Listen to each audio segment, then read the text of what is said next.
Halo, selamat sore, Tribuners. Anda sedang menyaksikan live update bersama dengan saya, Nila Irda. Kami akan menyajikan informasi terkini dari berbagai daerah yang akan dilaporkan secara langsung oleh reporter kami di lapangan. Inilah live update selengkapnya.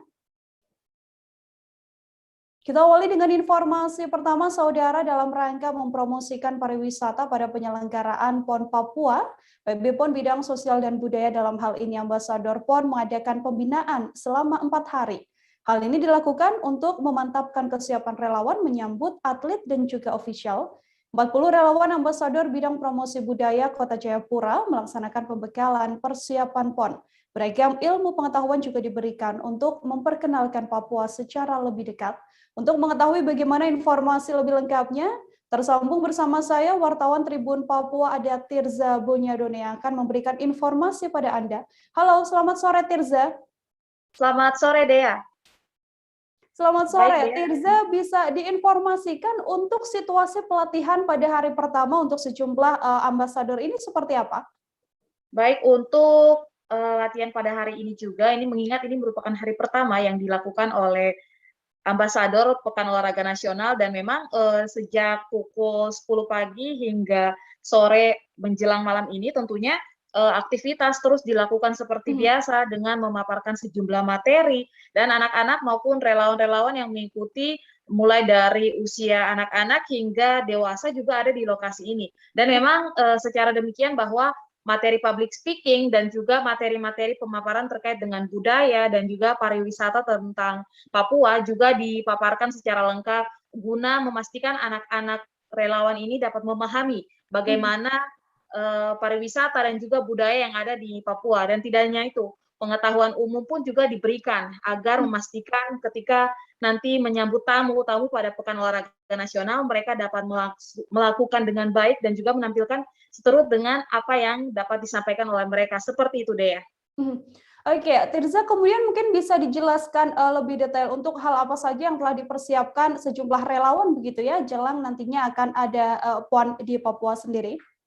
Baik Dea, sejauh ini untuk persiapan yang dibawahi oleh ambasador ini sendiri, mereka telah mempersiapkan untuk catwalk dan juga sejumlah penampilan-penampilan seperti tari-tarian, karena memang basicnya mereka tidak hanya menjadi ambasador saja untuk istilahnya seperti memantau atau tidak membawa masyarakat yang datang ke lokasi di setiap venue, namun mereka akan membawa ke tempat-tempat wisata, dan pastinya ketika mereka nantinya diberikan kesempatan untuk menari, mereka juga akan menari karena basic dari para ambasador ini juga merupakan para penari yang menguasai 5 dasar tari-tarian daerah tentunya. Dan untuk memastikan jalannya berlangsungnya acara ini juga, mereka dibekali dengan sejumlah pengetahuan umum terkait dengan nanti siapa saja yang akan datang, kontingen-kontingen seperti apa, dan pastinya mereka sudah siap untuk melaksanakan kegiatan ini.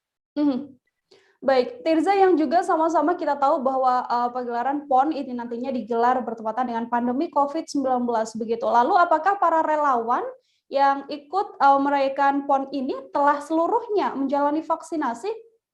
Baik, dari informasi yang kami dapatkan di lapangan bahwa sebagian besar dari relawan ambasador sudah melakukan vaksinasi lebih lanjut. Namun memang beberapa dari relawan belum melakukan vaksinasi dan baru melakukan vaksinasi pada hari ini juga. Dan informasi yang kami dapatkan bahwa dari pihak PB PON juga tetap menegaskan dan mengikuti himbauan dari pemerintah bahwa siapa saja wajib mengikuti vaksinasi untuk mendukung program pemerintah. Dengan artian tidak melebihi atau tidak mengurangi ya dari panitia sendiri bahwa mereka wajib untuk mengikuti vaksinasi. Sehingga dari pihak ambasador sendiri juga menegaskan bahwa apabila ada sejumlah relawan yang tidak mengikuti vaksinasi, nantinya akan dipisah untuk penyambutan di tempat yang tidak wajib menggunakan vaksin. Namun memang tetap dihimbau untuk melakukan vaksinasi agar mereka dapat tampil total di setiap titik-titik yang nantinya akan mereka laksanakan penyambutan tentunya.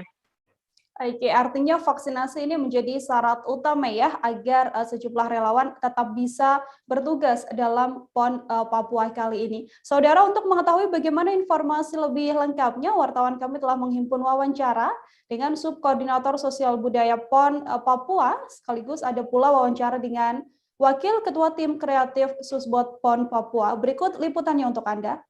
Kemudian diharapkan dengan persiapan yang matang, mereka akan menjadi ambasador, atau yang lebih sederhananya mereka menjadi tolok ukur pertama. Ini saya datang ke Papua, orang Papua cerminannya seperti ini, ramah, komunikatif, kemudian dengan hangat menyambut gitu.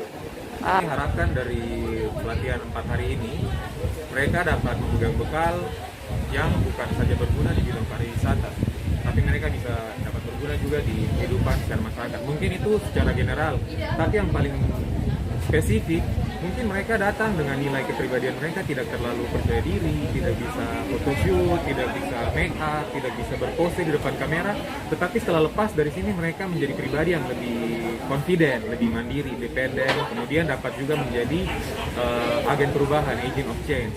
Hari pertama ini mereka belajar tentang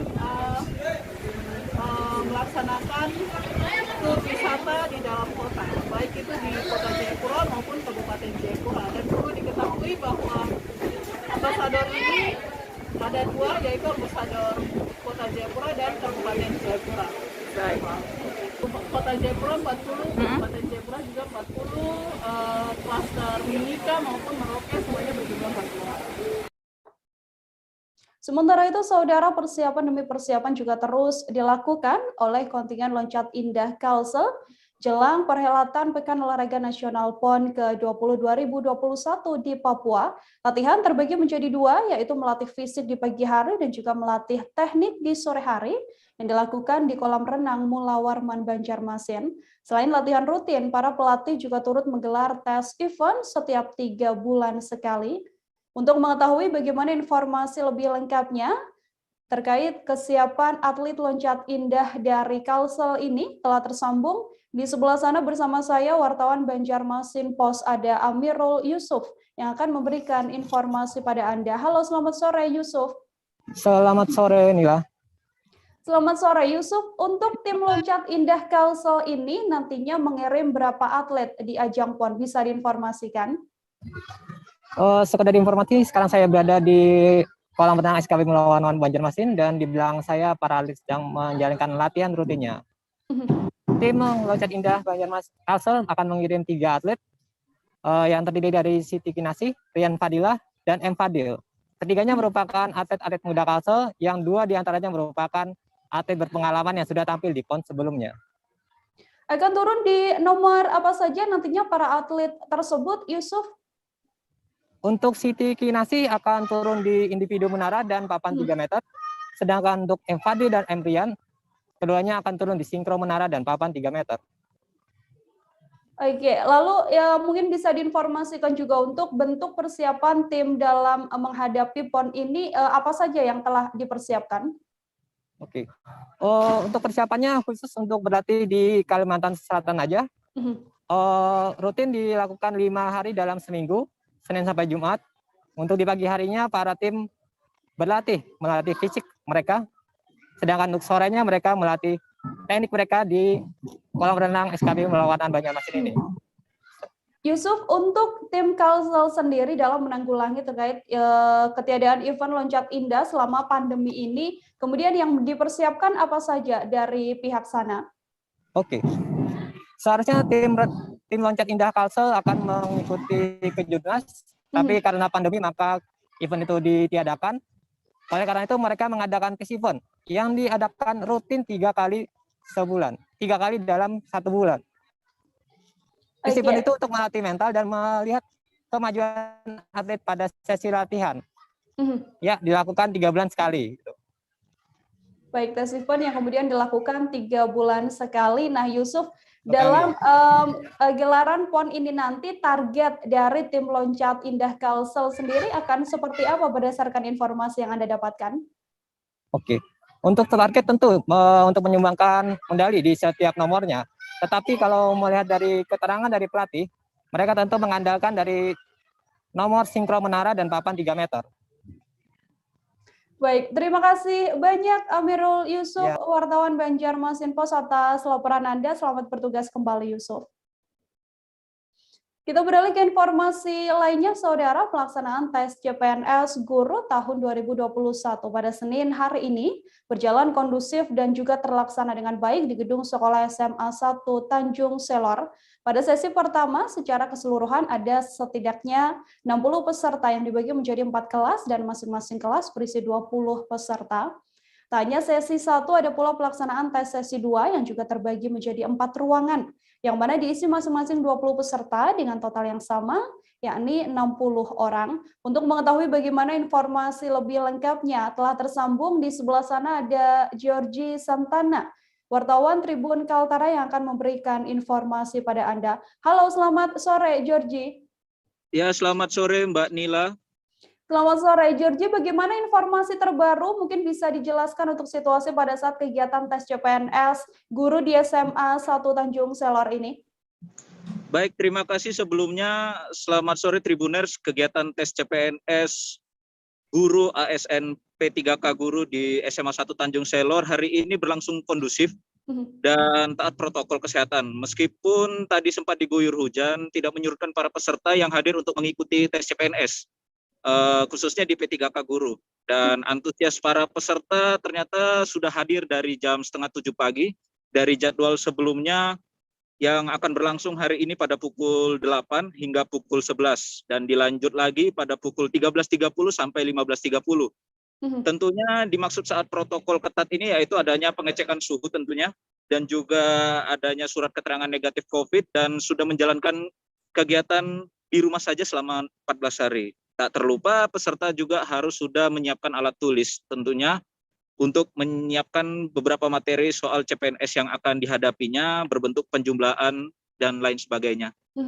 Inilah. Georgie, kemudian apakah dalam kegiatan tes CPNS P3K guru kali ini juga turut dihadiri oleh Gubernur Kalimantan Utara? Baik, Nila, benar hari ini juga ada Pak Gubernur. Sebenarnya Gubernur Kalimantan Utara Zainal Arifin Paliwang sudah dijadwalkan hadir pukul 10 pagi tadi, namun karena ada kegiatan yang sedang berlangsung di kantor gubernuran sehingga diundur jadi jam 3 sore tadi untuk melihat kesiapan tes CPNS guru ASN P3K di Kalimantan Utara, khususnya di SMK 1 Tanjung Selor. Dalam kunjungannya, kegiatan beliau adalah melakukan sidak ruang medis, ruang keamanan yang dimana diarahkan langsung oleh para tim pelaksanaan yang ada di SMA 1 Tanjung Selor. Nila. Oke, Georgie, kemudian apakah dalam kegiatan kali ini ada siswa yang mungkin mengalami kendala saat berlangsung Senin dalam sesi pertama dan juga sesi kedua kali ini? Kendala pasti. Tadi saya sudah sempat berbincang-bincang dengan salah satu peserta tes P3K guru, yaitu Oni Ardiana dari Tanjung Palas Tengah. Pihaknya mengakui mengalami kendala di bidang uji kompetensi teknis karena baginya 100 soal dengan waktu 100 menit itu menurutnya kurang, dan untuk mengerjakan soal tersebut dari pihaknya berharap apapun nantinya hasilnya yang telah dia kerjakan maksimal mungkin bisa mendapat predikat lulus memuaskan untuk menjadi pegawai negeri sipil di bidang profesi guru IPA. Nila. Oke, sampai kapan rencananya kegiatan tes CPNS P3K guru di SMA 1 Tanjung Selor ini? Informasinya, Georgie. Menurut laporan terakhir Kepala Bidang Guru dan Tenaga Kependidikan Dinas Pendidikan Kebudayaan Pemerintah Provinsi Kalimantan Utara, Sudarsono mengatakan kegiatan tes CPNS P3K guru ini akan berlangsung lebih cepat, selesainya dari hari yang ditentukan yaitu Jumat menjadi hari Kamis mendatang pada tanggal 16 September 2021. Karena untuk di Bulungan sendiri di Kalimantan Utara, CPNS di bidang tenaga guru mencapai 426 peserta dan akan cepat tertampung juga karena ruang tes ada 4 ruangan dan dibagi 2 sesi, yaitu menjadi optimisme dari para tim pelaksanaan bisa lebih cepat dari hari yang ditentukan. Kemudian tes CPNS guru juga ada di Malinau, sekitar 400 peserta dan Tarakan 84 peserta, serta Tanah Tidung 61 peserta, dan yang paling tinggi di Nunukan mencapai 551 peserta. Jadi total keseluruhan untuk di Kaltara yang mengikuti tes CPNS P3K Guru ini ada mencapai 1.522 peserta dari Kaltara, Nila. Terima kasih. Baik, saudara wartawan kami tadi juga telah menghimpun wawancara dengan seorang guru kontrak Kabupaten Bulungan, ada Oni Ardiana. Berikut liputannya untuk Anda. Baik Bu, bagaimana tadi melakukan kegiatan tes CPNS P3K Guru, apakah menemukan kendala?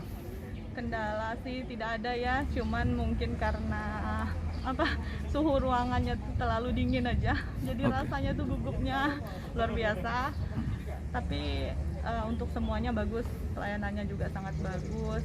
Ya mungkin perlu kematangan dalam belajar aja lagi. Iya, baik. Kemudian Ibu mengambil profesi guru di bidang apa? Saya ngambil guru IPA. IPA. Kelas berapa itu Bu untuk guru IPA, kelas berapa?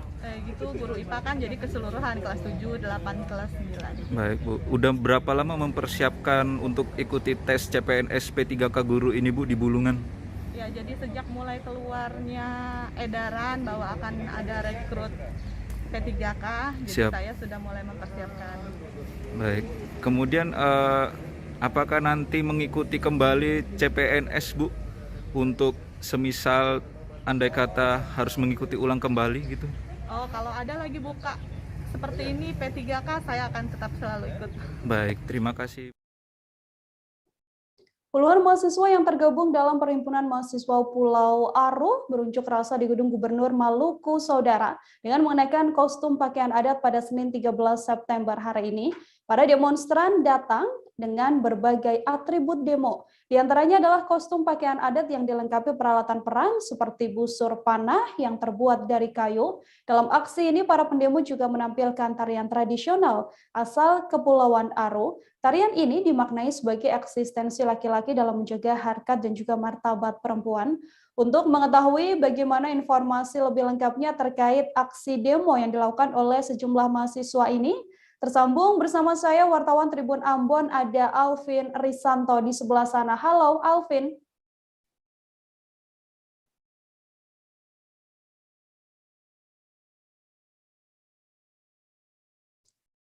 Halo Alvin Risanto, selamat sore. Apakah Anda bisa mendengarkan koneksi audio kami di studio? Halo Rekanila, selamat sore. Halo Tribuners. Selamat sore, Alvin. Bisa dijelaskan apa yang membuat puluhan mahasiswa ini berdemonstrasi di kantor Gubernur Maluku pada hari ini? Halo Rekanila. Halo Tribuners.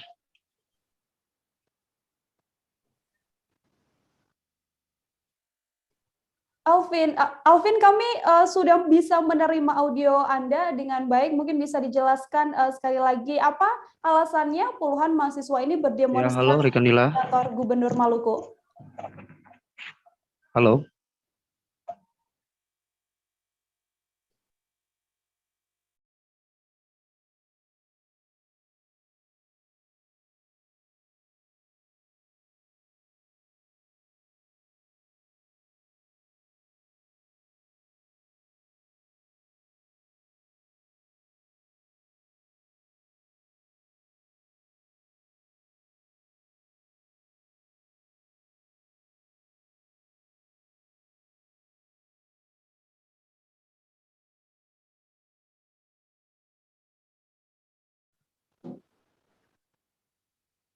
Oke, Alvin, bisa dijelaskan apa yang membuat puluhan mahasiswa ini berdemonstrasi di kantor Gubernur Maluku pada Senin hari ini?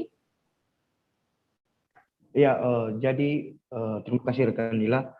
Puluhan mahasiswa ini yang tergabung dalam Perhimpunan Mahasiswa Kabupaten Aru ini berunjuk rasa di kantor Gubernur Maluku ini. Mereka meminta SK Gubernur Maluku yang dikeluarkan pada tanggal 22 Januari tahun 1992 tentang kepemilikan tanah di wilayah tanah adat mereka di desa Maran Penpen yang dikuasai oleh yang dimenangkan oleh TNI Angkatan Laut untuk segera tidak dilakukan lagi. Pasalnya SK tersebut yang dinilai tidak berkompeten sama apa yang mereka lakukan, seperti SK tanah yang dikeluarkan itu jumlah hektar tanahnya mencapai 680, tapi ternyata di waktu penggusuran tanah tersebut melewati 680 hektar tersebut.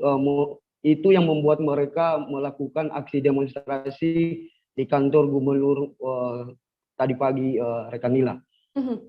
Oke, Alvin, ini kan juga ada yang cukup menarik ya dalam demo kali ini. Di antaranya memang sejumlah demonstran ini menggunakan pakaian adat, kemudian ada juga yang melakukan tari-tarian. Apakah ada maksud tertentu, Alvin, para demonstran melakukan aksi tersebut?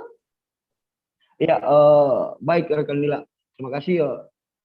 Para pendemo ini juga melakukan aksi mereka. Selain melakukan orasi, mereka juga melakukan tarian adat, yang dimana tarian tersebut itu merupakan tarian yang melambangkan bahwa mereka melakukan perlawanan kepada pemerintah. Pasalnya tanah mereka yang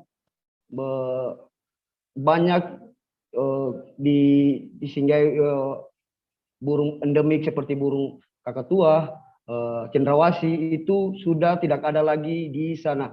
Mereka sudah tergusur oleh pembangunan bandara angkatan laut.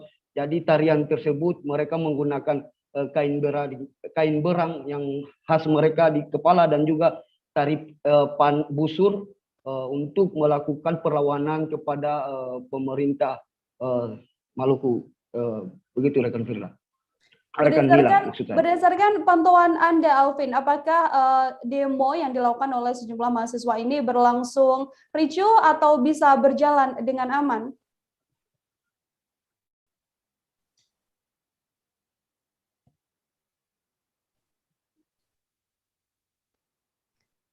Alvin. Ya, baik rekan Nila. Ya, demo ini dimulai tadi sejak 10 pagi. Mereka melakukan long march dari Gong Perdamaian ke kantor gubernur. Aksi ini pertamanya cukup biasa-biasa saja, tidak ada aksi ricuh. Namun setelah 1 jam berlangsung, aksi ini mulai memanas ketika pendemo ingin bertemu perwakilan dari kantor gubernur Maluku untuk menerima aspirasi mereka. Namun hingga 1 jam berlalu tidak ada dari perwakilan dari gubernur sendiri atau perwakilan tidak menemui mereka.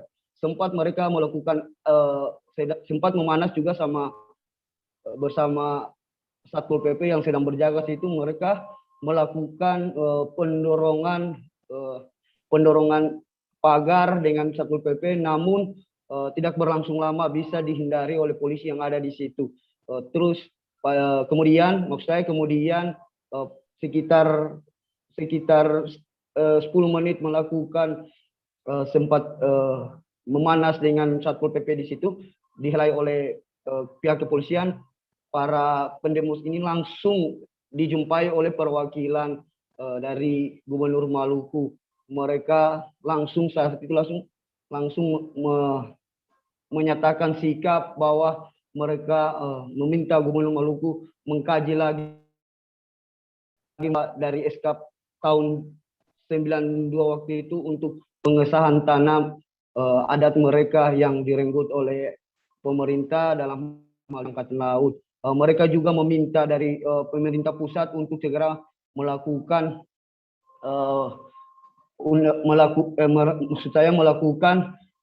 pengesahan atas undang-undang RRU.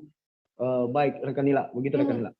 Baik, artinya sempat ada kericuhan, namun kemudian ada perwakilan dari pihak gubernur yang juga kembali menemui mahasiswa dan sudah ada kesepakatan di antara keduanya ya.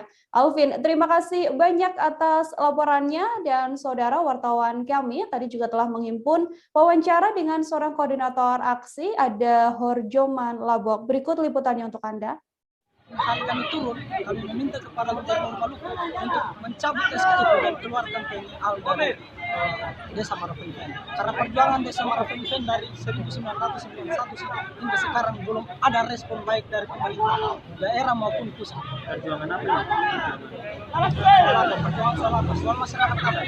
Soal tanah, lahan dikuasai atau apa? Ya, lahan dikuasai. Lahannya itu dia kuasai karena di sana masyarakatnya kurang pengetahuan sehingga tidak ada bacakan lebih detail soal SK yang dikeluarkan. Nominalnya itu 650 dan sertifikatnya itu 689 hektar. Nah, dia berkesenjangan sekali antara SK yang dikeluarkan dan juga sertifikat hak pakai.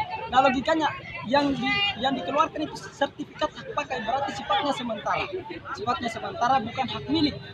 Nah, maka daripada itu, kalaupun ada kepentingan masyarakat yang ingin menyampaikan untuk angkatan laut keluar dari situ, itu sah secara hukum karena sifatnya cuma sementara. Mungkin itu saja dari beta. Nama siapa? Namanya Hurjaman Labok. Terima kasih. Jadi ini soal kelebihan apa antara yang dikeluarkan SK pemerintah dan BPN atau keseluruhan? Ya, jadi itu soal nominal yang tadi saya sampaikan itu. Cuma nominal itu saja ya, kelebihan sekitar 30-an itu ya, 30 hektar itu ya. Nah, dan juga kesepakatan yang lain di sana untuk menaikkan sertifikat itu. Nah, 22 orang yang tadi saya sudah sampaikan itu, Pak. Kita beralih ke informasi lainnya, Saudara ex penyidik KPK Stefanus Robin 47 didakwa menerima suap sebesar 11,5 miliar rupiah. Jaksa penuntut umum atau JPU pada KPK mendakwa Ajun Komisaris Polisi atau AKP tersebut telah menerima suap dari 5 pihak berperkara di Komisi Anti Korupsi. Dalam aksinya, Robin diketahui dibantu oleh seorang advokat bernama Maskur Hussein. Jaksa mengatakan suap yang diberikan pada Robin berkaitan dengan perkara yang dihadapi 5 pesuap. Di antaranya adalah Wali Kota Tanjung Balai nonaktif, kemudian dari Wakil Ketua DPR Aziz Syamsuddin dan juga politikus Partai Golkar Aliza Gunado. Kemudian ada juga dari Wali Kota Cimahi Ajay Muhammad Priyatna, dari Usman Effendi yang merupakan Direktur PT Tenjo Jaya yang juga narapidana kasus korupsi. Dan yang terakhir datang dari mantan Bupati Kutai Kartanegara Rita Widyasari untuk mengetahui terkait bagaimana berjalannya sidang perdana ini. Telah tersambung bersama saya wartawan Tribun News ada Ilham Rian Pratama yang akan memberikan informasi pada Anda. Halo, selamat sore Rian. Selamat sore Nila. Rian, bisa dijelaskan dari pasal yang dikenakan berapa ancaman pidana yang menanti ex penyidik KPK dan juga advokat tersebut? Baik Nila, jadi ex penyidik KPK Robin dan advokat Maskur didakwa berdasarkan pasal 12 huruf A atau pasal 11. Dalam pasal tersebut, Robin dan Maskur diancam pidana penjara seumur hidup atau paling singkat 4 tahun dan paling lama 20 tahun dan pidana denda paling sedikit 200 juta dan paling banyak 1 miliar rupiah. Begitu Nila. Rian, apakah ex penyidik KPK ini dalam sidang perdana tadi mengakui sejumlah uang yang diterimanya? Jadi Nila, Robin mengakui menerima suap dari berbagai pihak terkait dengan pengurusan perkara, kecuali dari Wakil Ketua DPR Aziz Syamsuddin dan kader Partai Golkar Aliza Gunado. Hal tersebut disampaikan Robin setelah mendengarkan pembacaan dakwaan. Begitu Nila. Oke, Rian, kemudian apakah ex penyidik KPK ini dalam sidang tadi mengajukan nota keberatan? Jadi Nila, terhadap dakwaan tersebut, Robin tidak mengajukan eksepsi atau nota keberatan. Sidang dilanjutkan pada 20 September 2021 dengan agenda pemeriksaan saksi. Lalu seperti apa respon dari KPK menyikapi dakwaan ex penyidik Robin ini? Jadi Nila, PLT juru bicara KPK Ali Fikri saat dimintai tanggapan menyatakan bahwa surat dakwaan Robin telah disusun berdasarkan hasil proses penyidikan. Ali mengatakan semua alat bukti dan juga hasil pemeriksaan selama penyidikan akan diperlihatkan dan kembali dikonfirmasi kepada para saksi termasuk dugaan keterlibatan beberapa pihak yang disebutkan dalam surat dakwaan tersebut. Oke, Rian, mungkin sedikit bisa dijelaskan, ini kan dalam dakwaan jaksa juga mengatakan bahwa Aziz Syamsuddin ini diduga berperan begitu ya dalam kasus suap ex penyidik KPK. Kasus apa saja itu, apakah bisa dijelaskan, Rian? Jadi Nila, dalam dakwaan jaksa, Wakil Ketua DPR Aziz Syamsuddin disebut berperan dalam 3 perkara suap, yaitu perkara kasus suap jual beli jabatan di Pemkot Tanjung Balai yang menyeret Walkot Tanjung Balai M. Syahrial, perkara suap di Lampung Tengah yang menyeret dirinya sendiri dan Aliza Gunado, serta perkara mantan Bupati Kutai Kartanegara Rita Widyasari. Demikian Nila. Oke, terima kasih banyak wartawan Tribun News Ilham Rian Pratama atas laporan Anda. Selamat bertugas kembali, Rian. Kita jeda sejenak, saudara. Setelah ini masih akan ada informasi lain yang kami hadirkan untuk Anda. Tetap di Live Update. Oke, apa kabar Bang Arief di sini? Kalau saya sendiri di Jumit 37 ini yang semalam baru mulai, saya udah pas. Sebenarnya aku nggak ngerasain penangkapan atau penggerebegan atau apapun itu. Karena gini loh, posisinya aku kriteria. Jadi kita mengenal disebut dengan stroke yang tidak berdarah dengan stroke yang berdarah.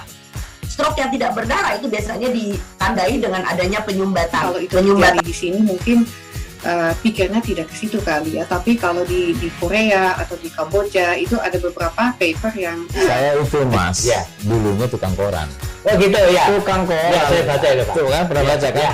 Jadi kalau saya jadi pangdam itu udah bersyukur banget. Si anak ini dijadikan sebagai tersangka begitu. Ya kalau ini kita bicara yang di luar kasus Sebongombo ya. Dengan nama hujan shower, di mana terdapat batas jelas antara daerah hujan dan tidak hujan yang biasanya terjadi pada fase awal mature stage atau tahap berbahaya dewasa. itu Kang. Jadi mulai artinya terjadinya perlembekan. Nah itu untuk penetrasi akan sulit gitu ya. Dok, saya ini menurut saya memang tidak mudah, bukan urusan tanah diambil. Kalau misalnya Amerika Serikat sekarang, Rasulullah mengatakan dalam sebuah hadis bahwa berpuasa di 6 hari Syawal itu. Oke, apa kabar Bang Ariski di sini untuk strateginya? Kalau saya sendiri di Jumit 37 ini yang semalam baru mulai, saya udah pas. Sebenarnya aku nggak ngerasain penangkapan atau penggerebegan atau apapun itu. Karena gini loh, posisinya aku kriteria. Jadi kita mengenal disebut dengan stroke yang tidak berdarah dengan stroke yang berdarah. Stroke yang tidak berdarah itu biasanya ditandai dengan adanya penyumbatan. Kalau itu terjadi di sini mungkin pikirnya tidak ke situ kali ya, tapi kalau di Korea atau di Kamboja itu ada beberapa paper yang saya itu mas, ya dulunya tukang koran. Oh gitu ya. Tukang koran. Ya, saya baca itu Pak. Tuh kan pernah baca kan? Ya. Jadi kalau saya jadi pangdam itu udah bersyukur banget. Si anak ini dijadikan sebagai tersangka begitu. Ya kalau ini kita bicara yang di luar kasus Sebongombo ya. Dengan nama hujan shower, di mana terdapat batas jelas antara daerah hujan dan tidak hujan yang biasanya terjadi pada fase awal mature stage atau tahap berbahaya dewasa. itu Kang. Jadi mulai artinya terjadinya perlembekan. Nah itu untuk penetrasi akan sulit gitu ya. Dok, saya ini menurut saya memang tidak mudah, bukan urusan tanah diambil. Kalau misalnya Amerika Serikat sekarang, Rasulullah mengatakan dalam sebuah hadis bahwa berpuasa di 6 hari Syawal itu. Oke, apa kabar Bang Ariski di sini untuk strateginya? Kalau saya sendiri di Jumit 37 ini yang semalam baru mulai, saya udah pas. Sebenarnya aku nggak ngerasain penangkapan atau penggerebegan atau apapun itu. Karena gini loh, posisinya aku kriteria. Jadi kita mengenal disebut dengan stroke yang tidak berdarah dengan stroke yang berdarah. Stroke yang tidak berdarah itu biasanya Anda masih menyaksikan live update bersama dengan saya Nila Irda Saudara. Ledakan keras menghancurkan sebuah rumah di Jalan Karyawan Baru, Kelurahan Sentanan, Kecamatan Kranggan, Kota Mojokerto. Ledakan tersebut diduga dipicu kebocoran tabung gas LPG yang terjadi pada Minggu 12 September dini hari. Ledakan itu setidaknya mengakibatkan dapur rusak, kemudian ada ruangan lantai 2 dan bagian depan rumah, hingga puing-puing kaca yang berserakan ke jalan raya. Saksi mengatakan insiden tersebut terdengar ledakan sangat keras sekira pukul 1 dini hari. Untuk mengetahui bagaimana informasi terkininya, tersambung bersama saya wartawan Surya, ada Roma Doni di sebelah sana. Halo Doni, selamat sore.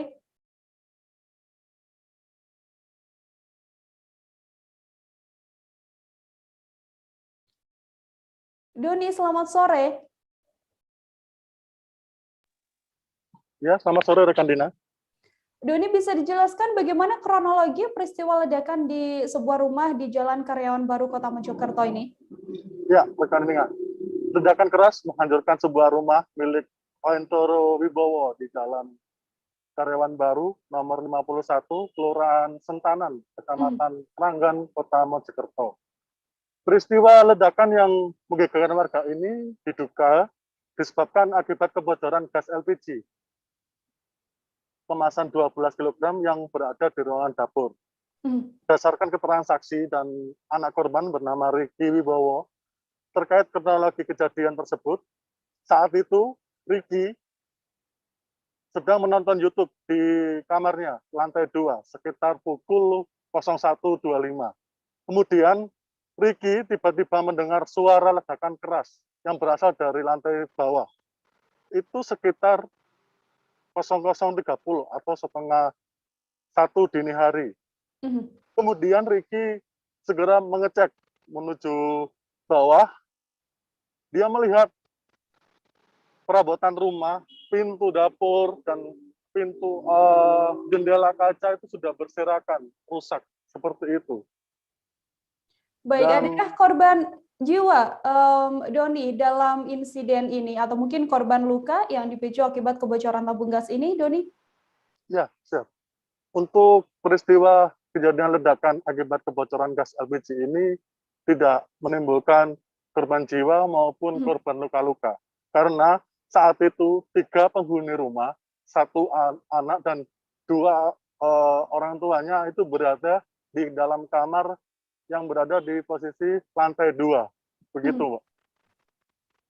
Baik, hasil identifikasi dari tim Lab 4 Polda Jawa Timur sendiri terkait penyebab ledakan, apakah memang sudah terkonfirmasi bahwa ini benar dari tabung gas LPG? Siap. Sementara itu, Kasat Reskrim Polresta Mojokerto, Ibtu Hari Siswanto, mengatakan berdasarkan hasil identifikasi dari tim Lab 4 Polda Jatim, memastikan penyebab ledakan keras yang menghancurkan rumah warga di Jalan Karyawan Baru itu berasal dari kebocoran gas tabung LPG. Dan pemicu dari ledakan itu adalah gas LPG yang bocor, memenuhi ruangan dapur hingga dalam rumah itu, kemudian disulut dan dipicu oleh alat otomatis pompa air atau yang disebut pressure switch otomatis pompa air. Sehingga kebocoran gas itu yang sudah memenuhi ruangan itu langsung tersulut dan menimbulkan ledakan yang sangat keras. Bahkan seperti diketahui rekan Dina, pintu dapur yang berjarak sekitar yang berada di belakang rumah itu terpental hingga 5 meter karena saking kerasnya ledakan itu. Dan dinding kaca atau jendela kaca yang berada di depan rumah itu sampai berhamburan keluar ke jalan raya. Begitu, rekan Dina. Baik, Doni, artinya ini kan rumah yang menjadi lokasi kejadian kan juga mengalami sejumlah kerusakan. Apakah sudah tercatat dan juga sudah diketahui mungkin berapa kerugian yang ditafsir dari insiden ini, Doni? Ya, saat ini Kapolresta Mojokerto AKBP Taufik Rito masih belum dapat dikonfirmasi terkait berapa jumlah kerusakan akibat ledakan yang dipicu kebocoran gas LPG ini. Namun berdasarkan pantauan di lapangan, saat ini pemilik rumah dan anaknya sedang melakukan renovasi perbaikan dinding kaca rumahnya yang saat ini sedang berjalan. Dan untuk saat ini belum dapat dipastikan untuk kerugian materi akibat ledakan tabung gas LPG ini. Namun diperkirakan kerugian sekitar jutaan rupiah karena yang rusak hanya bagian jebolnya pintu dan jendela kaca, kemudian hanya beberapa atap plafon yang jebol akibat terkena getaran ledakan tersebut. Begitu rekan Dina. Baik, saudara wartawan kami juga telah menghimpun wawancara dengan Kasat Reskrim Polresta Mojokerto, ada Ibtu Hari Siswanto, dan juga ada kesaksian dari anak korban Ricky Widodo. Berikut liputannya untuk Anda. Dengan kejadian tadi pagi di Jalan Karyawan, tim Lab 4 dari Polda Jatim tadi sudah melaksanakan olah TKP.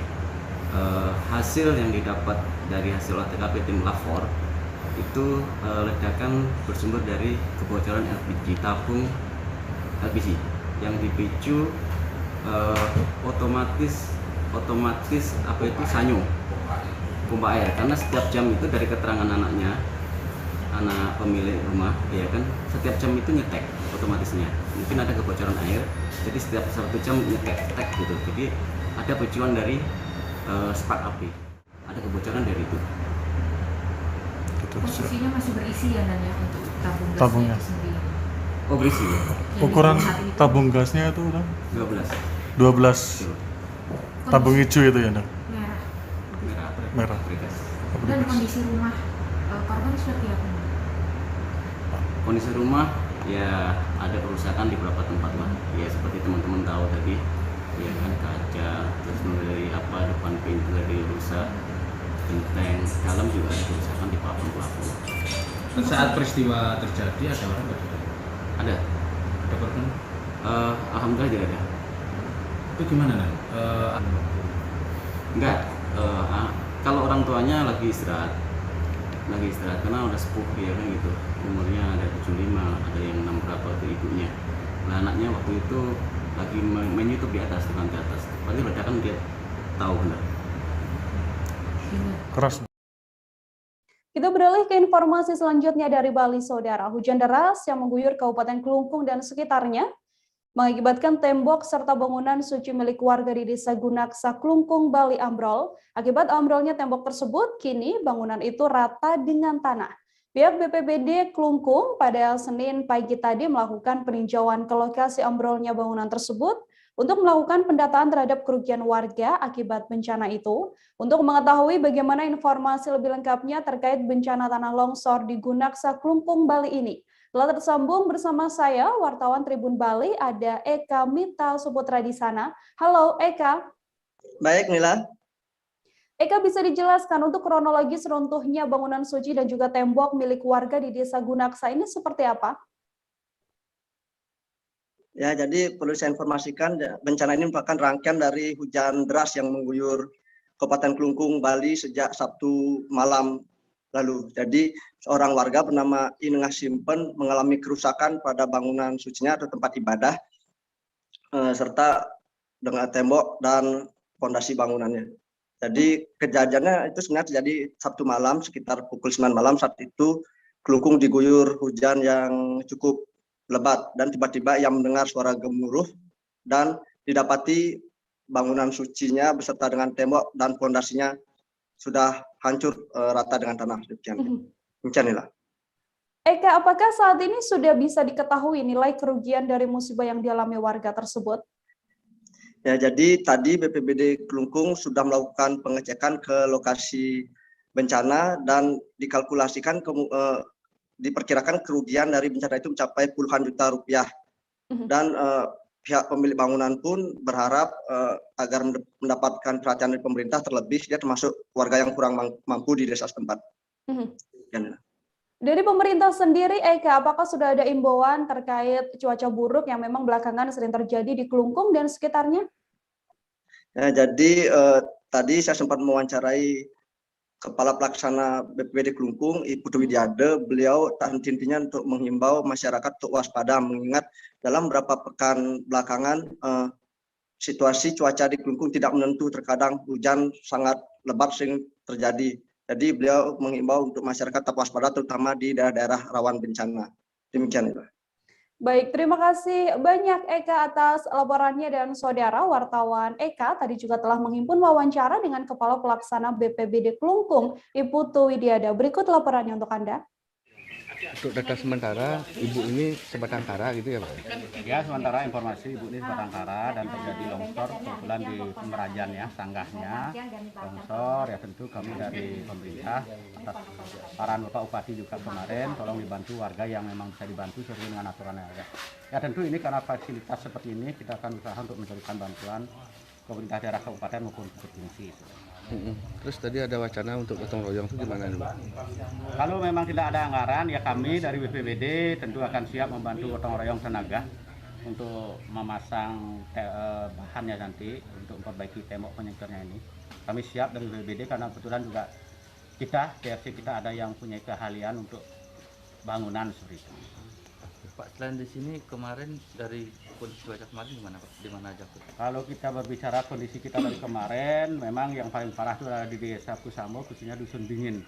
Di sana terjadi banjir yang luar biasa sekali dan banyak juga tembok warga yang roboh dan beberapa kendaraan termasuk sepeda motor dan mobil yang banyak yang rusak karena terendam air, dan peliharaan warga juga banyak yang terkena imbas dan mati karena terendam air.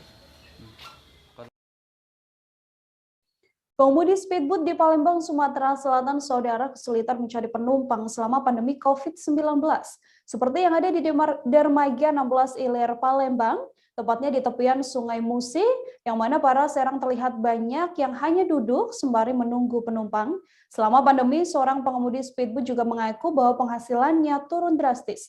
Jumlah pengunjung juga berkurang dengan signifikan. Untuk mengetahui bagaimana informasi selengkapnya, tersambung bersama saya Linda Trisnawati, wartawan Tribun Sumsel yang akan memberikan informasi pada Anda. Halo Linda. Halo Nila. Linda, bisa diceritakan untuk kondisi dermaga 16 Ilir ini sendiri yang kabarnya memang para serang sudah susah mencari penumpang selama pandemi COVID-19. Seperti apa informasinya? Ya Nila, dapat saya informasikan tadi saya sempat mewawancarai beberapa serang atau pengemudi di dermaga 16 Ilir. Nah, mereka mengatakan bahwa untuk mencari penumpang ini sudah sangat sulit. Di saat pandemi COVID-19 ini keterisiannya hanya 50% dari tempat yang ada. Nah, tempat duduknya untuk speedboat ini ada 30, namun saat pandemi ini hanya 15 penumpang saja isinya. Kondisi ini mereka rasakan sejak adanya pandemi COVID-19 hingga saat ini. Nah, bahkan menurut mereka sampai saat ini juga belum ada bantuan dari pemerintah. Begitu Nila. Dalam satu hari, Linda, ada berapa kali dalam sehari mereka bisa mengangkut penumpang selama pandemi ini? Oke, ya. Sebenarnya memang jarak tempuh dari satu tujuan ke tujuan yang lain itu tidak begitu lama ya, karena 1 jam sampai 3 jam. Kalau sebelum pandemi mereka bisa lebih dari 1 kali atau berkali-kali untuk menarik penumpang. Namun saat pandemi ini hanya 1 kali bolak-balik. Karena percuma juga mereka bolak-balik tapi nggak ada penumpangnya, begitu Nila. Oke, Linda, kemudian untuk jumlah speedboat sendiri yang ada di dermaga 16 Ilir, sebenarnya ada berapa banyak speedboat dan juga pengemudinya di sana? Oke, tadi saya juga sempat mewawancarai Kepala UPT di dermaga 16 Ilir, Pak Junaidi. Dia mengatakan untuk speedboat yang ada di dermaga ini ada 720 speedboat. Namun selain speedboat di sini juga ada jukungnya sebanyak 540 dan ketek sebanyak 76. Per bulan rata-rata. Nah, memang lebih banyaknya di speedboat, begitu Nila. Baik, artinya ratusan pengemudi itu juga mengalami masalah yang sama ya, mengalami keluhan yang sama, mengalami penurunan penumpang selama COVID-19. Ya, baik, betul. saudara wartawan Linda tadi juga telah menghimpun wawancara dengan sejumlah pengemudi. Berikut laporannya untuk Anda. Penurunannya sampai kisaran berapa gitu Pak? 50% ya? Isi sama Pak ya, 30 juga kita? Padahal artinya hanya 15-an gitu ya Pak ya. Nah, gitu. Pak, dengan harapannya kepada pemerintah Pak di saat lagi pandemi seperti ini apa Pak? Yang banyak aturan. Yang banyak aturan. Ya. Oke. Tahun Pak. Oke. Ada kayak kenangan atau insiden yang bikin Bapak agak trauma atau takut-takut nggak Pak speedboat Pak selama? Lancar aja Pak ya. 1 hari 1 kali. Oh, 1 hari 1 kali aja. Dari segi penumpang Pak, di saat pandemi menurun nggak Pak? Jauh. Kalau sebelum pandemi bisa terisi sampai berapa gitu Pak? Kalau kan maksimum orang itu kan 30. Ah. Kalau untuk sekarang paling 20. 15. Setengahnya hampir Pak ya, cuman. Sementara itu, saudara, lahan bekas panen di Batang disulap menjadi area balap lengkap dengan garis kuning menunjukkan rute yang akan dilalui. Race sepanjang kurang lebih 150 meter itu berliku-liku siap menguji rider. Lomba tersebut diketahui diikuti para ojek motor Gabah dalam rangka memperingati panen raya di Desa Tegal Sari. Pada perlombaan ini diketahui diikuti sekitar 30 orang yang tergabung dalam Serikat Pekerja Pemuat Padi atau SP3.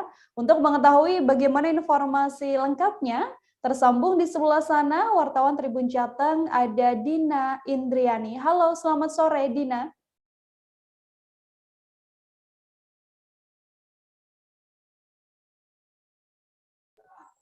Halo, selamat sore rekan Nila. Selamat sore, Dina, bisa diceritakan ini lomba yang cukup unik ya, bisa saya katakan ya. Ini adalah lomba balap motor gabah. Seperti apa suasananya berdasarkan pantauan Anda? Ya, jadi memang ini sebagai wujud syukur para petani dan juga tukang ojek gabah dalam rangka panen raya yang cukup melimpah begitu. Jadi mereka menyelenggarakan lomba ini. Nah, untuk perlombaannya ini cukup seru, cukup disambut sukacita dan kegembiraan tidak hanya para petani dan juga tukang ojek, tapi juga warga sekitar yang ikut menyaksikan juga terhibur begitu adanya perlombaan ini. Apalagi di tengah pandemi yang masih melanda. Tapi kegiatan ini juga tetap menerapkan protokol kesehatan, begitu Nila. Oke, Linda, kemudian untuk lomba kali ini, teknis perlombaan balap motor gabah ini seperti apa? Nah, untuk teknisnya sendiri, ini para rider yang merupakan tukang ojek gabah ini memutar sebanyak 3 kali di dalam race, itu sepanjang kira-kira 150 meter dengan lahan bekas panen. Nah, tentunya rutenya ini cukup sulit begitu karena memang bekas lahan panen, tidak rata, dan ada beberapa ranjau yang memang disediakan oleh panitia yang siap menguji para rider. Begitu. Untuk motor yang digunakan oleh sejumlah pebalap ini ya, bisa saya katakan motor pengangkut gabah ini apakah sama dengan motor pada umumnya atau seperti apa informasinya? Nah, untuk motor gabah ini dinamakannya memang seharinya untuk mengangkut gabah. Sebenarnya ini sama dengan motor bebek yang lainnya, hanya saja dimodifikasi khusus untuk memang untuk mengangkut gabah. Jadi dari ban motornya pun diganti ban motor trail, kemudian shock breaker, mesinnya juga diperkuat. Kemudian juga ada ruang tersendiri untuk di depan dan belakang memang untuk mengangkut gabah. Jadi memang khusus untuk jalur persawahan begitu Nila. Oke, kemudian ini selain jalur persawahan begitu, kemudian motornya juga berbeda. Adakah medan yang sulit atau mungkin tantangan yang dilewati para peserta kali ini? Nah, selain jalannya yang berliku-liku, tentu untuk menantang para rider ini, panitia menyediakan beberapa tantangan untuk menuju ke finish begitu. Nah, tersulitnya ini justru saat akan ke finish. Jadi ada sebuah ranjau berupa lumpur dan juga air. Jadi para rider harus melewati itu. Nah, ini banyak sekali yang kesulitan melewati di sisi itu begitu Nila. Nah, untuk perlombaannya sendiri yang dinilai bagaimana rider bisa melewati ranjau tersebut, kemudian kecepatannya siapa yang paling cepat menuju ke finish. Jadi memang cukup seru sekali ini perlombaannya Nila. Hadiah yang diperebutkan Dina dalam perlombaan ini, pemenangnya mendapat hadiah berapa? Jadi untuk lombanya itu hadiahnya ada ban trail belakang ukuran 300 ring 17, kemudian juara 2 mendapat ban depan ukuran 275 maksud saya. Untuk juara 3 ini mendapatkan sepatu boot. Memang tidak terlalu besar hadiahnya, tapi ini hanya untuk kemeriahan saja untuk panen raya ini begitu. Antusiasnya pun cukup luar biasa dari para tukang ojek dan juga warga sekitar. Baik, artinya ini juga merupakan salah satu bentuk syukur ya bagi sejumlah pengangkut gabah. Baik saudara, wartawan kami telah menghimpun wawancara ini dengan Ketua Panitia dan juga seorang peserta. Berikut liputannya untuk Anda. Pak, itu kalau 3 putaran berapa itu Pak panjangnya Pak? Panjangnya kurang lebihnya 160-an. Oh gitu. 150-an untuk kurang lebihnya. Kalau ini areal perlombaan sendiri memang menggunakan lahan bekas panen, sawah bekas panen atau gimana? Ini bekas lahan panen. Bekas lahan panen. Yang sudah dipanen itu Pak ya? Digunakan untuk areal ini. Untuk areal. Ini kegiatan tahunan atau baru ini atau gimana? Baru kali ini, tapi insya Allah nanti kalau ini berjalan lancar, rame, tahun ke depan akan ada lagi yang lebih meriah. Kenapa balap motor? Karena kesehariannya motor ini buat ngangkut gabah atau padi dari sawah ke kampung, ke jalan atau ke rismil. Kalau ide awalnya sendiri bikin kayak gini, apa itu? Kalau ide awal sih cuma iseng-iseng waktu kumpul, terus ada yang ngasih ide gimana kalau kita buat acara rame-rame balap ojek gabah gitu di tengah sawah. Iya. Biasanya kalau angkut gabah juga pada balapan sendiri-sendiri itu? Enggak. Setelah angkut. Setelah angkut gabah ditaruh di tempat balapan gitu. Kita ke informasi lain, Saudara, Jalan Poros Kota Bangun Tenggarong di sekitar kilometer 33 Desa Sanggulan, Kecamatan Sebulu, Kabupaten Kutai Kartanegara ambruk. Jalan tersebut mengalami kerusakan hampir satu jalan akibat runtuhnya gorong-gorong yang ada di bawah jalan tersebut. Kondisi jalan rusak ini juga sudah terjadi setidaknya sejak 3 hari lalu, yang mana kondisi kerusakan semakin lebar dan hampir memutus jalan yang ada. Kerusakan jalan tersebut terjadi hampir di satu ruas jalan sehingga tidak dapat dilalui oleh kendaraan roda 4 dan juga kendaraan berat lain. Bagaimana informasi selengkapnya? Tersambung bersama saya, wartawan Tribun Kaltim, ada Aris Joni di sana. Halo Aris. Halo rekan Mila. Aris, untuk saat ini bisa dijelaskan bagaimana kondisi terkininya, apakah sudah ada perkembangan dan kapan ini adanya kerusakan ini terjadi? Iya, kerusakan jalan tersebut terjadi sekitar pada hari Jumat lalu, di mana hampir setengah, lebih daripada setengah ruas jalan itu mengalami kerusakan atau amblas untuk aspalnya. Untuk perkembangan saat ini diketahui dari Camat Sebulu telah dilakukan upaya perbaikan dan alat berat sudah diturunkan untuk menangani jalan yang ambruk tersebut. Penanganan seperti apa, Aris, yang kemudian dilakukan oleh pihak terkait? Untuk penanganan sendiri dilakukan dengan menurunkan beberapa alat berat dan menimbun sementara tumpukan-tumpukan atau jebolan yang telah terjadi dengan material-material yang ada. Itu untuk mengantisipasi sementara agar tidak terjadi kemacetan yang panjang. Pasalnya, selama jalan tersebut ambruk, kemacetan sangat panjang karena jalur ini merupakan jalur utama untuk lintas kabupaten dan juga lintas provinsi seperti itu, Nila. Ada yang mengatakan bahwa jalur yang amblas ini adalah akses utama warga. Bisa dijelaskan, Aris, ini jalan penghubung dari mana menuju ke mana?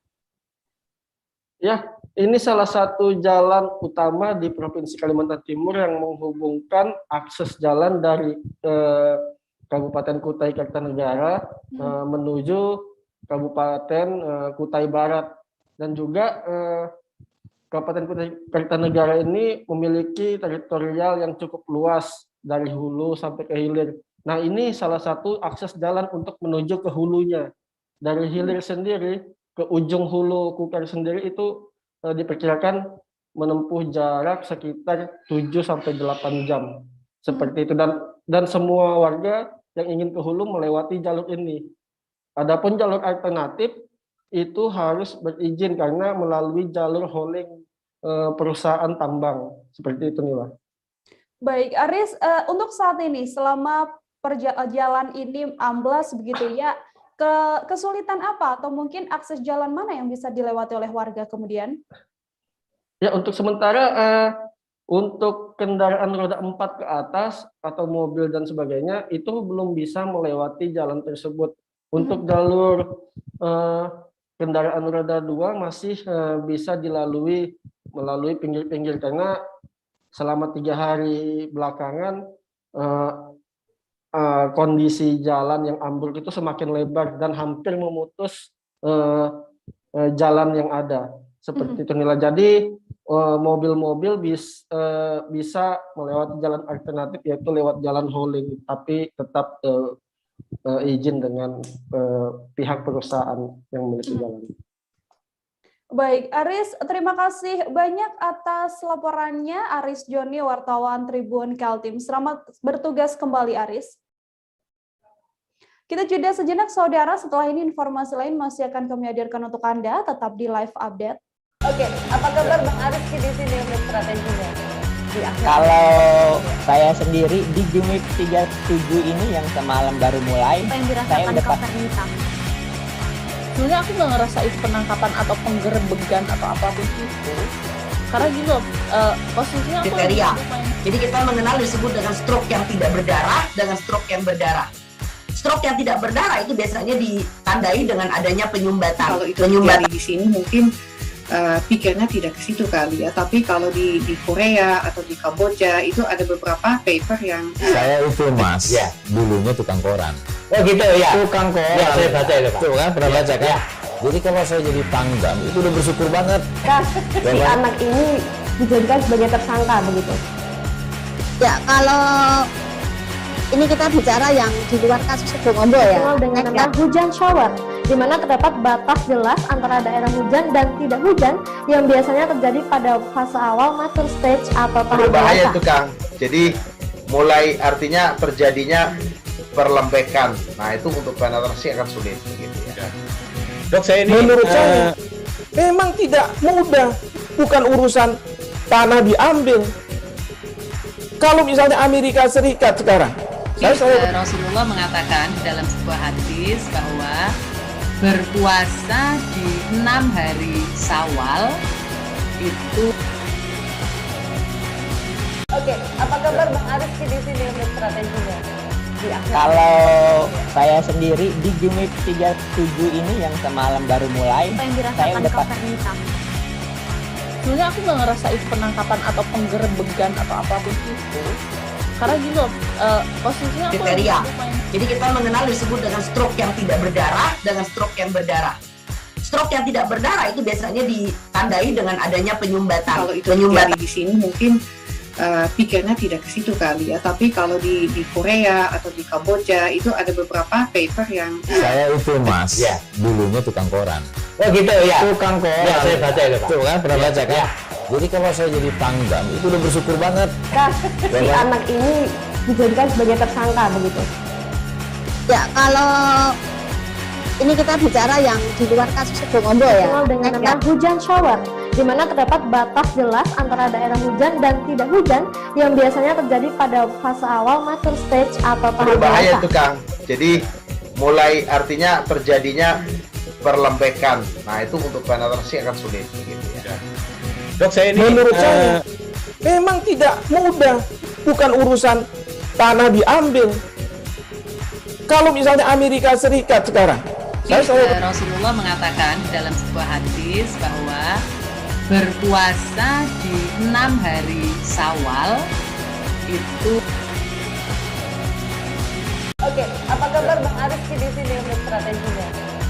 Kalau saya sendiri di Jumip 37 ini yang semalam baru mulai, saya udah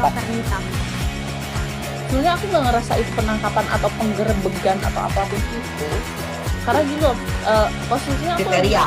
Jadi kita mengenal disebut dengan stroke yang tidak berdarah dengan stroke yang berdarah. Stroke yang tidak berdarah itu biasanya ditandai dengan adanya penyumbatan. Kalau itu terjadi di sini mungkin pikirnya tidak ke situ kali ya, tapi kalau di Korea atau di Kamboja itu ada beberapa paper yang saya itu mas, ya dulunya tukang koran. Oh gitu ya, tukang koran. Ya saya baca itu pak. Tuh kan pernah baca kan? Ya. Jadi kalau saya jadi pangdam itu udah bersyukur banget. Si anak ini dijadikan sebagai tersangka begitu. Ya kalau ini kita bicara yang di luar kasus Situbondo ya. Dengan nama hujan shower, di mana terdapat batas jelas antara daerah hujan dan tidak hujan yang biasanya terjadi pada fase awal mature stage atau tahap berbahaya dewasa. itu Kang. Jadi mulai artinya terjadinya perlembekan. Nah itu untuk penetrasi akan sulit. Gitu ya. Dok saya ini menurut saya memang tidak mudah, bukan urusan tanah diambil. Kalau misalnya Amerika Serikat sekarang. Rasulullah mengatakan dalam sebuah hadis bahwa berpuasa di 6 hari Syawal itu. Oke, apa kabar Bang Ariski di sini untuk strateginya? Kalau saya sendiri di Jumip 37 ini yang semalam baru mulai, saya udah sebenarnya aku nggak ngerasain penangkapan atau penggerebegan atau apapun itu. Karena gitu, posisinya aku kriteria. Jadi kita mengenal disebut dengan stroke yang tidak berdarah dengan stroke yang berdarah. Stroke yang tidak berdarah itu biasanya ditandai dengan adanya penyumbatan. Kalau itu terjadi di sini mungkin pikirnya tidak ke situ kali ya, tapi kalau di Korea atau di Kamboja itu ada beberapa paper yang saya itu mas, ya dulunya tukang koran. Oh gitu ya. Tukang koran. Ya saya baca itu Pak. Tuh kan pernah baca kan? Ya. Jadi kalau saya jadi pangdam itu udah bersyukur banget. Si anak ini dijadikan sebagai tersangka begitu. Ya kalau ini kita bicara yang di luar kasus Sebongombo ya. Dengan nama hujan shower, di mana terdapat batas jelas antara daerah hujan dan tidak hujan yang biasanya terjadi pada fase awal mature stage atau tahap berbahaya dewasa. itu Kang. Jadi mulai artinya terjadinya perlembekan. Nah itu untuk penetrasi akan sulit. Gitu ya. Dok, saya ini menurut saya memang tidak mudah, bukan urusan tanah diambil.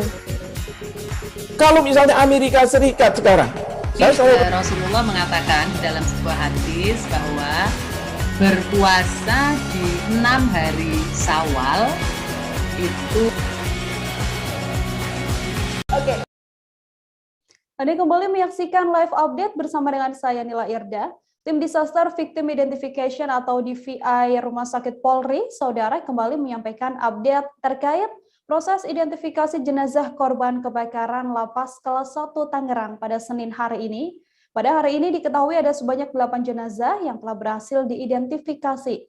Dari 8 jenazah yang berhasil teridentifikasi, 1 jenazah diantaranya merupakan warga negara asing asal Portugal. Dengan begitu hingga hari ini ada total sudah sebanyak 18 jenazah yang berhasil teridentifikasi dari 41 jenazah korban kebakaran yang diserahkan tim DVI Rumah Sakit Polri Kramat Jati. Untuk mengetahui bagaimana informasi terkininya, tersambung bersama saya wartawan Tribun News, ada Rizky Sandi Saputra di sana. Halo, selamat sore Rizky. Selamat sore Nila dan juga Tribuners. Rizky, bisa diinformasikan untuk detail hasil identifikasi terkini dari tim DVI Polri terkait kebakaran Lapas Tangerang, seperti apa informasinya? Ya, jadi Nila bisa disampaikan pada siang tadi, tepatnya pada Senin 13 September 2021, tim DVI RS Polri telah menyampaikan update terkait dengan proses identifikasi atas 41 jenazah korban meninggal dunia akibat terbakarnya Lapas Kelas 1 Tangerang pada Rabu 8 September dini hari kemarin, begitu, di mana dalam identifikasi terbaru ini tim DVI berhasil kembali mengidentifikasi sebanyak 8 jenazah, begitu. Satu di antara jenazah ini merupakan warga negara asing asal Portugal. Dengan teridentifikasinya 8 jenazah tambahan ini, maka tim DVI Polri telah mengumpulkan atau telah berhasil mengidentifikasikan 18 jenazah, begitu, setelah sebelumnya 1 jenazah teridentifikasi pada hari Kamis, 4 jenazah teridentifikasi pada hari Jumat, 2 jenazah teridentifikasi pada Sabtu, 3 jenazah teridentifikasi pada Minggu, dan hari ini 8 jenazah teridentifikasi Senin, begitu Nila.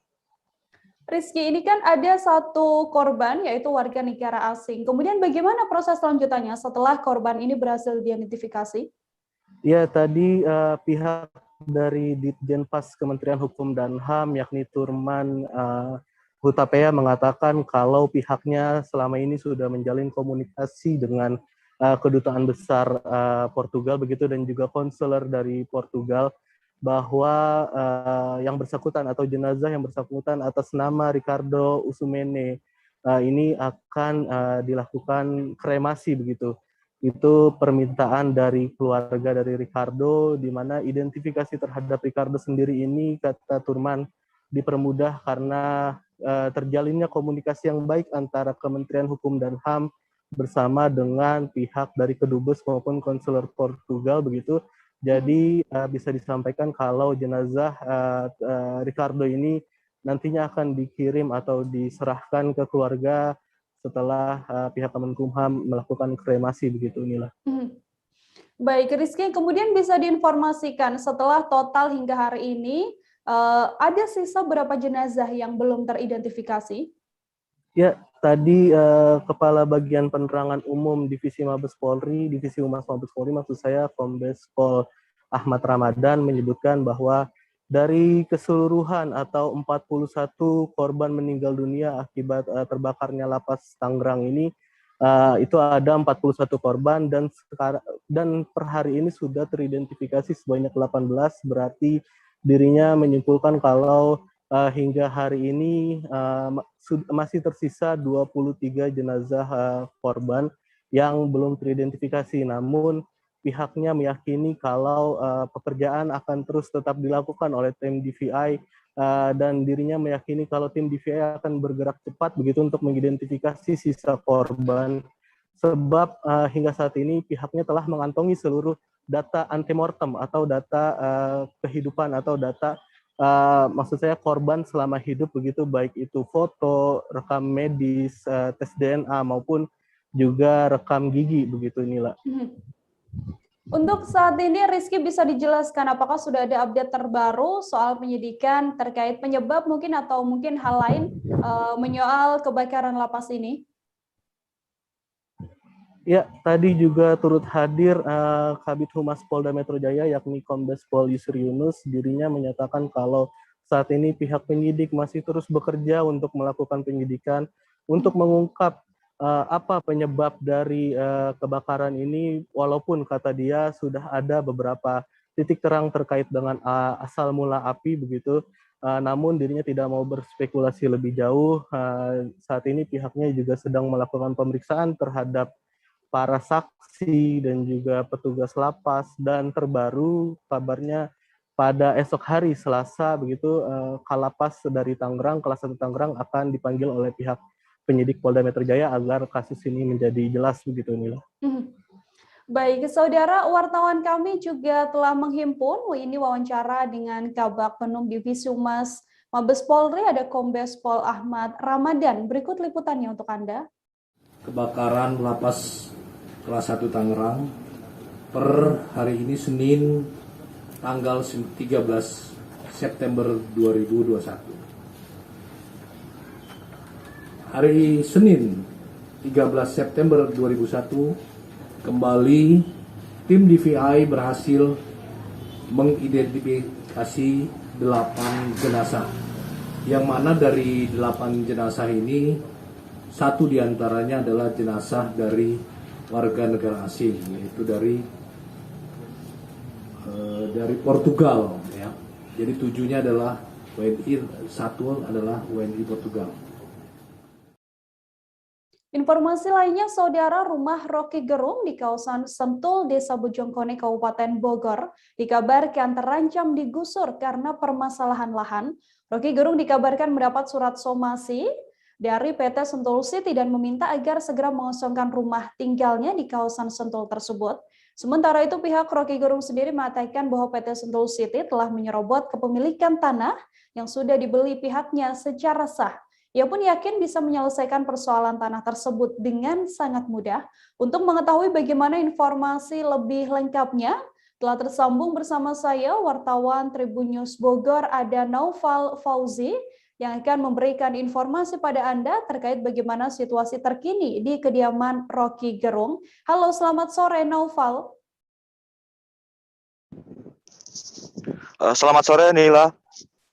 Selamat sore Naufal, bisa dijelaskan untuk kondisi rumah Rocky Gerung di Bogor sendiri yang informasinya terancam akan digusur. Seperti apa berdasarkan pantauan Anda? Baik, saya informasikan bahwa saya berkesempatan untuk mengunjungi rumah Rocky Gerung di kawasan Sentul Bogor yang belakangan ini ramai diperbincangkan karena terancam digusur oleh PT Sentul City. Kawasan rumah Rocky Gerung di kawasan Sentul ini pantauan kami cukup unik karena di sana berbentuk rumah dengan konsep hutan. Namun sayang sekali bahwa saat kami mendatangi area tersebut, kami dilarang untuk mendekati area tersebut lebih dekat atau mengambil gambar rumah Rocky Gerung di area tersebut lebih dekat. Namun pantauan kami dari kejauhan bahwa di sana itu terdapat ada beberapa bangunan. Pantauan kami ada lebih dari 3 bangunan. Di sana itu terdapat bangunan yang permanen dan ada juga bangunan yang non permanen berdesain klasik atau unik tradisional seperti itu.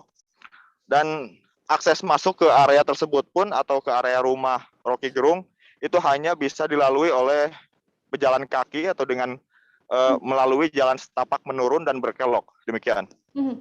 Naufal, apakah Rocky Gerung ini memang sehari-hari menempati kediaman tersebut atau seperti apa informasinya? Baik, terkait keseharian Rocky Gerung di area rumah tersebut, kami sempat bertemu dengan beberapa warga bahwa mereka mengatakan bahwa Rocky Gerung ini jarang sekali berinteraksi dengan warga sekitar. Namun hal itu belum tidak mengindikasikan bahwa Rocky Gerung ini orangnya tertutup di area tersebut. Karena menurut warga, Rocky Gerung ini terkesan orangnya sibuk. Dan hal ini juga diakui oleh Ketua RT setempat. Dan terkait komunikasi dengan warga sekitar, Ketua RT ini juga mengakui bahwa Rocky Gerung cukup baik berkomunikasi dengan warga, namun memang karena terkesan sibuk, sehingga agak jarang bertemu dengan warga sekitar. Bahkan berdasarkan informasi dari penjaga rumah milik Rocky Gerung tersebut, Rocky Gerung selama 2 pekan terakhir ini beliau tidak sempat pulang ke rumah tersebut sampai akhirnya baru kembali pulang ke rumah itu baru-baru ini. Demikian. Naufal, terkait ancaman akan digusurnya kediaman Rocky Gerung ini sendiri, apakah sudah ada upaya dari pihak Rocky Gerung menghadapi masalah ini? Baik, terkait rencana dari pihak Rocky Gerung, tadi juga kami sempat bertemu dengan kuasa hukum dari pihak Rocky Gerung, yang mana mereka yakin bahwa hak atas lahan Rocky Gerung ini sah dan juga kuat. Mereka juga tadi juga sempat menyatakan tudingan bahwa SHGB dari Sentul City yang membuat rumah Rocky Gerung terancam digusur ini diduga palsu. Dan pihak kuasa hukum juga tadi juga mengatakan saat ini pihaknya tengah melakukan persiapan untuk langkah hukum di pengadilan nanti. Demikian. Oke, saudara wartawan kami juga telah menghimpun ini wawancara dengan kuasa hukum Rocky Gerung, Haris Azhar. Berikut liputannya untuk Anda. Saya ingin menjelaskan rumusnya begini. Dalam hukum, Bang Rocky punya surat akte jual beli, ya, dan juga tanah garapan. Surat tanah garapan. Surat tanah garapan nggak berarti dia lemah. Karena di Indonesia yang diakui sebagai hak itu hak milik, HGB, dan HGU. Nah, saya mau jelaskan begini. Yang punya tanah garapan itu bukan dia lemah. Dia bisa berarti bahwa dia belum mensertifikatkan. Tapi syarat-syarat untuk sertifikatnya lengkap. Menguasai fisik, punya riwayat tanah, peralihan hak. Dalam hukum tanah ada yang disebut peralihan hak. Jadi Rocky Gerung dapat dari mana, dibelinya pakai apa, atau hibah dari mana. Jelas. Dan tanah tersebut semenjak tahun 2009 ada pohonnya 20 cm dan hari ini sudah 20 meter. Dirawat, digunakan. Dalam hukum tanah di Indonesia, tanah itu harus punya fungsi. Barang siapa yang merasa memiliki tapi tidak difungsikan, negara boleh minta balik tanah itu. Ya. Nah, sekarang HGB-nya kan kesannya tuh diadu sama HGB, HGB kuat. No. Kalau HGB itu prosedurnya disusun, kelengkapannya disusun untuk memenuhi prosedur dengan cara yang bolong-bolong, yang salah, patut diduga kuat, garis bawah, garis atas, diperterang hurufnya, kata-kata saya, bahwa HGB itu patut diduga palsu. Kalapas kelas 1 Tangerang, Saudara Victor Teguh Prihartono dikabarkan akan diperiksa kepolisian pada Selasa esok. Victor akan diperiksa di Mapolda Metro Jaya terkait kasus kebakaran yang menewaskan 45 tahanan. Kasus kebakaran di Lapas kelas 1 Tangerang ini sendiri sudah naik ke tahap penyidikan. Bagaimana informasi selengkapnya terkait informasi akan diperiksanya Kalapas kelas 1 Tangerang? Tersambung bersama saya wartawan Warta Kota ada Desi Selviani yang akan memberikan informasinya pada Anda. Halo, selamat petang Desi. Ya, selamat sore Mila. Desi, apakah benar informasi atau kabar soal Kalapas ini akan segera diperiksa terkait kasus kebakaran Lapas Tangerang? Ya, rencananya Kalapas Kalapas 1 Tangerang akan diperiksa besok pada hari Selasa di Polda Metro Jaya. Surat panggilannya sendiri sudah dikirim oleh Polda Metro Jaya per hari ini. Begitu, Nela. Untuk kelanjutan proses penyelidikan kebakaran lapas kelas 1 Tangerang ini, berdasarkan informasi yang Anda dapatkan, sudah sejauh mana, Desi? Saat ini proses penyelidikan sudah naik ke tahap penyidikan, di mana artinya polisi menemukan adanya kelalaian atau pidana dalam kasus kebakaran yang menewaskan 45 tahanan. Saat ini sudah ada 25 orang per hari ini yang diperiksa oleh Polda Metro Jaya, baik itu diperiksa di Polres Metro Tangerang ataupun diperiksa di Polda Metro Jaya, di mana saksi yang diperiksa itu merupakan pegawai PLN, pegawai Damkar, lalu kemudian ada 7 tahanan, dan kemudian ada sekitar 12 petugas lapas yang berjaga saat peristiwa kebakaran terjadi. Baik, Desi, kemudian sejauh ini sudahkah ada keterangan dari pihak kepolisian soal nantinya kemungkinan akan adanya tersangka dalam kebakaran lapas ini? Sampai saat ini belum ada tersangka yang ditetapkan dari kasus kebakaran tersebut, sehingga 25 saksi yang diperiksa, termasuk besok kalapas yang diperiksa, masih berstatus sebagai saksi. Namun kepolisian tidak menutup kemungkinan akan ada tersangka yang ditetapkan dalam kasus kebakaran tersebut karena diduga ada pelanggaran pasal 187 KUHP tentang kesengajaan dalam kebakaran. Begitu, Mila. Baik, terima kasih banyak Desi Selviani atas laporan Anda. Tapi sebelumnya, Saudara, wartawan kami ini telah menghimpun wawancara dengan Kombes Pol Yusri Yunus, Kabitumas Polda Metro Jaya. Berikut laporannya untuk Anda. Yang pertama kita jadwalkan adalah ada 14 orang pegawai lapas untuk kita lakukan pemeriksaan. Kenapa? Siapa yang 14 orang? Ini adalah yang bertugas, yang memang regu. Jadi mekanisme penugasan di sana kan ada 7 blok ya. Ada beberapa dibagi dalam beberapa shift. Nah, ini yang kita lakukan pemeriksaan adalah shift yang bertugas pada saat itu. Ya, shift yang bertugas pada saat itu, pada saat terjadinya kebakaran di blok C2 Lapas Tangerang. Kemudian ada 3 orang saksi dari PLN yang akan kita lakukan pemeriksaan. Ini jadwal hari ini. Kemudian ada 3 orang anggota pemadam kebakaran. Ini juga yang akan kita lakukan pemeriksaan hari ini. Ini jadwal hari ini yang akan kita lakukan pemeriksaan. Mudah-mudahan keseluruhannya ini bisa hadir. Karena kita jadwalkan mulai jam 10 undangannya untuk kita lakukan pemeriksaan. Nah, mudah-mudahan ini bisa hadir secepatnya.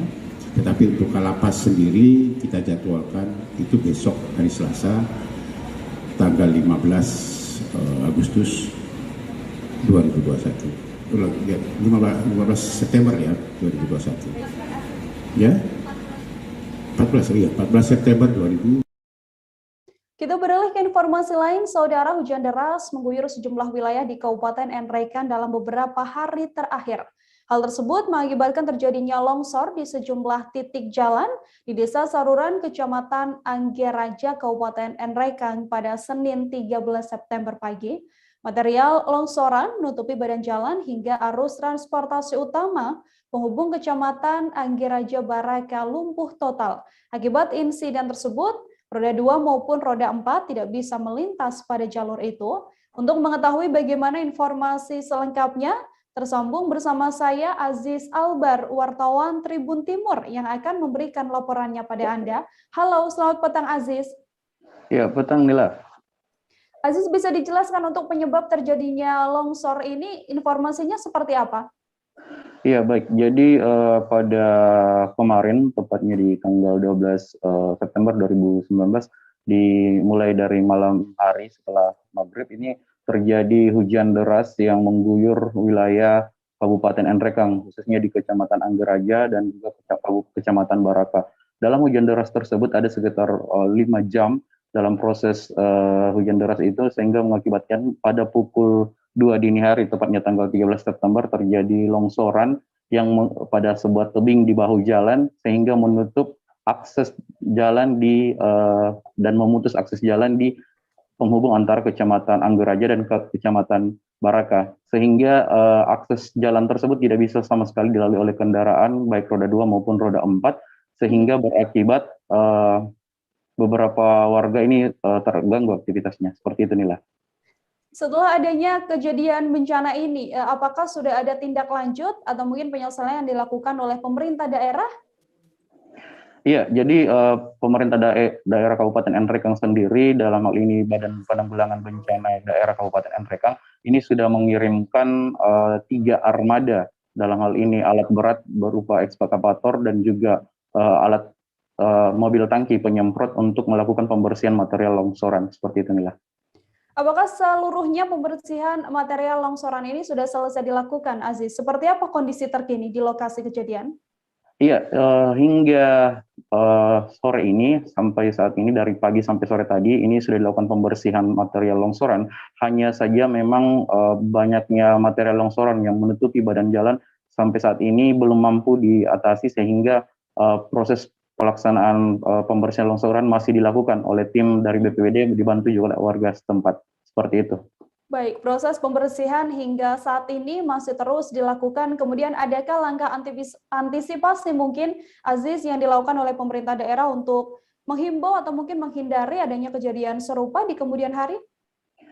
Iya, jadi pemerintah daerah Kabupaten Nrekang sendiri ini sudah menghimbau masyarakat agar tidak melintas di area tersebut, di jalur utama tersebut, karena saat ini masih sedang melakukan proses pembersihan material, apalagi kondisinya saat ini masih terus di wilayah tersebut masih terus diguyur hujan deras, sehingga pemerintah menghimbau agar masyarakat menghindari jalur tersebut, dan juga untuk masyarakat yang berada di lereng-lereng gunung untuk sementara tidak menjauhi area-area lereng dan juga tidak terlalu banyak beraktivitas di luar rumah akibat saat ini kondisinya masih hujan deras. Seperti itu.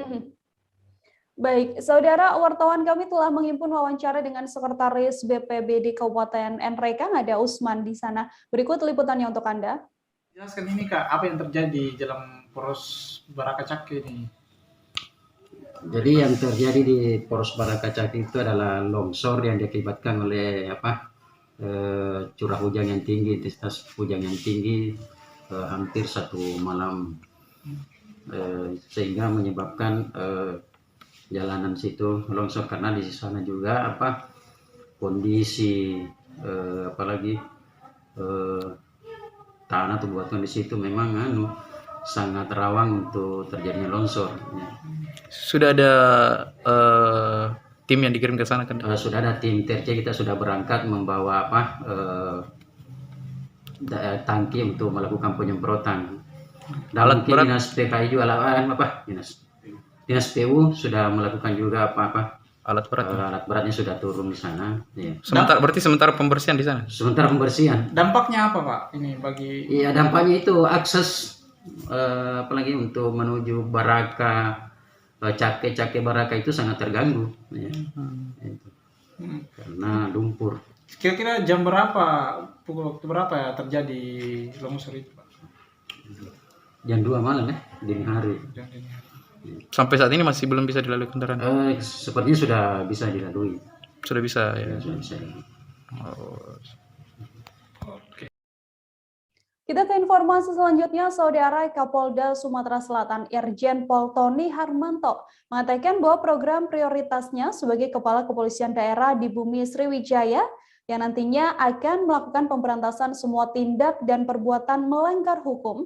Salah satu prioritas program kerjanya adalah melakukan penutupan sejumlah tambang ilegal dan juga tindak kejahatan jalanan di Provinsi Sumsel. Berkaca dari pengalamannya selama menjabat sebagai Kapolda Sumbar sebelumnya, Irjen Pol Tony Harmanto menegaskan ia tak segan-segan akan melakukan pemberantasan dan menutup ratusan tambang-tambang ilegal di Tanah Minang. Untuk mengetahui informasi lebih lengkapnya terkait janji yang dilakukan oleh Kapolda Sumsel, tersambung bersama saya ada Odi Soputra, wartawan Sriwijaya Post yang akan memberikan informasinya pada Anda. Halo Odi, selamat petang. Selamat petang Nila.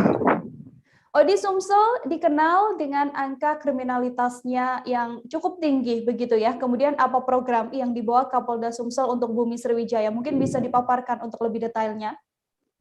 Baiklah, seperti diketahui sejak sepekan terakhir Polda Sumatera Selatan telah berganti menjadi Kapolda yang baru, di mana sebelumnya Kapolda Irjen Pol Eko Indra Heri dimutasi ke Mabes Polri, sementara Kapolda yang baru merupakan Irjen Pol Tony Harmanto, merupakan mantan Kapolda Sumatera Barat maksud kami.